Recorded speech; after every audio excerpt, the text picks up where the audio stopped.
이 과정에서 PC는 지속적으로 김남희에게 비빔면에게 줄 건 줘야지, 돈을 빨리 건네줘라.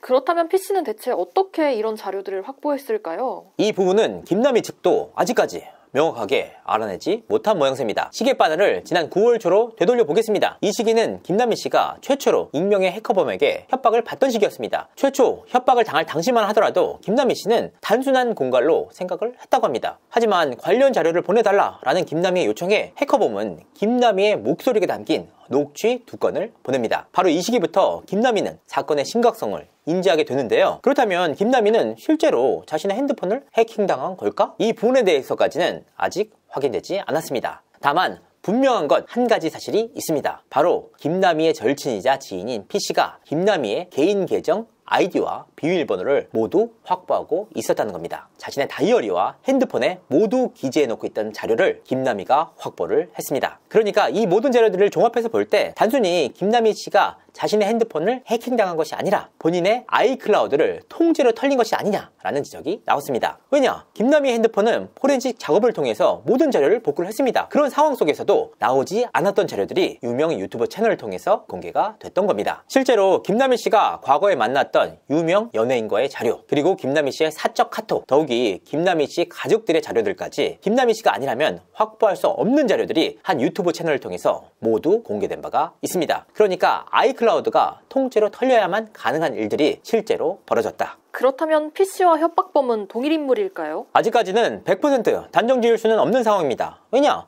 경찰에서도 아직까지 제3자의 개입 여부를 확인하고 있는 단계입니다. 하지만 지금까지 나온 여러가지 정황을 볼 때 PC가 해킹범과 동일한 인물일 가능성이 무척이나 높은 상황입니다. 어떤 근거를 통해서 확인할 수가 있느냐? 자, 첫 번째로 자신에게 텔레그램을 깔라고 했다라는 PC와 김남희 씨 간의 카톡 자료입니다. 이게 대체 무슨 뜻이냐? 해킹범은 최초로 네냄띵이라는 아이디를 통해서 김남희를 협박했습니다. 이후 여러 차례 아이디를 바꿔가면서 김남희를 협박했는데요. 마지막으로 바뀐 아이디가 바로 비빔면이었습니다. 하지만 해킹범의 극도의 압박에 시달린 김남희는 해킹범의 연락을 받지 않고 잠적을 하는데요. 그런데 이 과정에서 굉장히 의아한 일이 벌어집니다. 자신의 절친인 PC가 연락이 온 겁니다. 그래서 해킹범이 연락 안 하면 자료를 공개하겠다고 한다 라는 내용을 PC가 김남희에게 전달을 해줍니다. 아니, 대체 어떻게 이런 일이 가능했던 걸까? PC는 당시 김남희에게 해킹범이 자신에게 연락을 해서 이 말을 김남희에게 전달해라 라고 지시를 했다고 합니다. 이 과정에서 해킹범은 텔레그램에 깔려있지 않은 PC를 위해서 친절하게도 텔레그램을 깔아라 라고 지시를 했다는 겁니다. 그래서 이 과정에서 나온 대화가 바로 비빔면이 텔레그램을 깔라고 했어입니다. 너무나도 황당한 수법이 아닙니까? 그럼에도 불구하고 김남희는 자신의 핸드폰이 모두 털린 상황이었기 때문에 자신의 지인들에게까지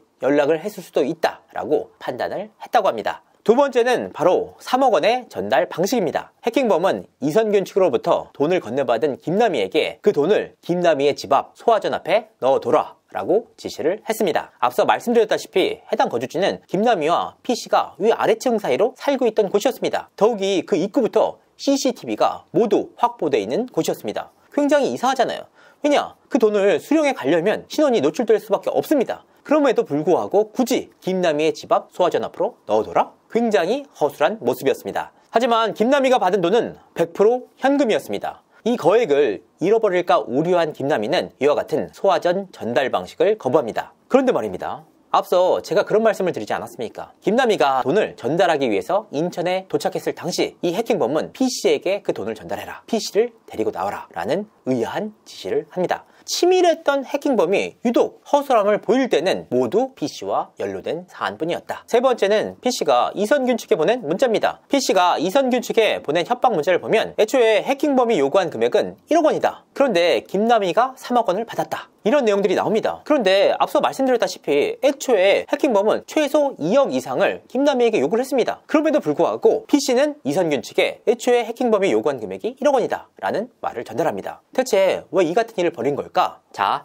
해킹범이 가장 두려워했던 부분 중에 하나가 바로 이선균 측과 김남희 측의 공조였습니다. 왜냐? 두 사람이 공조를 한다면 이 해킹범이 생각보다 쉽게 검거가 될 수 있었습니다. 이 부분은 PC와 해킹범의 카톡과 텔레그램 문자를 통해서도 확인할 수 있는 내용입니다. 이선균과 연락하지 말아라, 이선균에게 또 말했나 보지, 김남희에게 이 내용을 전달하지 말아라 등 해킹범과 김남희 사이의 텔레그램과 김남희와 PC 사이의 카톡을 살펴보면 그 내용을 엿볼 수가 있습니다. 그러니까 양측이 서로 합심할 수 없도록 서로 간에 의심을 심어주는 전략을 쓴 겁니다. 그리고 이와 같은 PC의 계략은 정확하게 들어맞았습니다. 김남희가 이선균 측에 관련 내용을 이야기할 거 아닙니까? 3억 원을 주지 않으면 모든 자료를 터뜨리겠다 라고 얘기를 했을 때 이선균 측은 김남희를 믿지 않았습니다. 이 과정에서 나온 말이 바로 국정원에 확인해보면 다 안다 라는 내용이었습니다. 이 말은 이선균 씨의 지인 강 씨가 실제로 국정원 관계자와 모종의 사이가 있는 것 혹은 네트워크가 있는 사실이 아니라 김남희 씨를 철저하게 믿지 못했기 때문에 김남희를 떠보기 위한 방편이었다고 합니다. 그리고 이선균 측이 김남희 씨를 고소한 고소장을 보면 이 3억 가운데 2억 원을 김남희가 편지를 했다라고 이선균 측은 판단하고 있는 모양새입니다. 이 과정에서 PC는 지속적으로 김남희에게 비빔면에게 줄 건 줘야지, 돈을 빨리 건네줘라, 빨리 주고 마무리를 해라 라고 김남희를 계속해서 압박했던 모양새입니다. 그렇다면 김남희는 대체 왜 1억 프레임에 동조했을까요? 그렇습니다. 사실 자료로 남아있지 않습니까? 오빠 돈 내가 먹튀를 할 거다, 이 돈 내가 가지고 갈 거다, 일을 못하게 됐으니까 퇴직금 쪽으로 내가 가져갈 거다 라는 김남희의 카톡이 분명하게 남아있습니다. 그렇다면 김남희는 대체 왜 이와 같은 말들을 했던 걸까? 사실 그 누구보다 끈끈했던 김남희 씨와 PC의 관계는 지난해 10월 2일부터 달라지기 시작합니다. 이날은 김남희가 돈을 해킹범에게 전달하기 위해서 인천으로 갔던 날입니다. 하지만 이 해킹범은 김남희가 익명의 남자와 함께 나왔다는 이유로 나타나지 않았습니다. 그런데 이 과정에서 해킹범은 김남희에게 PC에게 돈을 전달해라, PC를 데리고 나와라 라는 지시를 했습니다. 그간 자신에 대해서 해킹범이 너무나도 잘 안다 라고 생각을 했던 김남희 입장에서는 그간의 의심들이 확신으로 변했습니다. 이때부터 본격적으로 PC를 의심하기 시작한 김남희는 PC의 집에서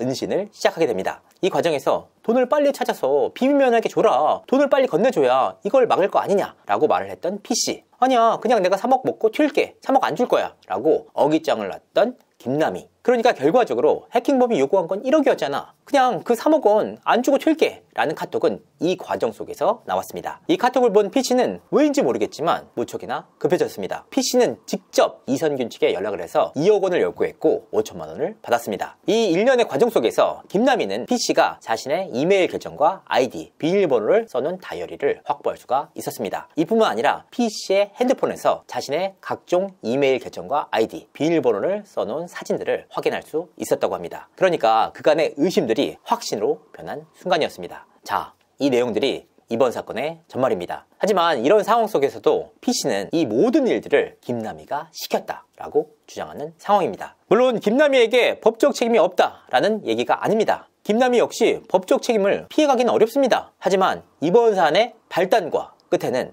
모두 PC가 있었습니다. 경찰이 공식적으로 밝힌 입장을 볼 때 경찰 측은 관련 내용을 모두 파악하고 있는 모양새인데요. 과연 수사를 통해서 PC와 김남희 씨가 공범일지, 아니면 PC가 단독으로 이번 일을 벌인 것일지, 아니면 PC가 또 다른 누군가와 공모를 통해서 이선균 측에게 돈을 요구한 것인지 명확하게 밝혀질 전망입니다. 이상으로 이진호였습니다.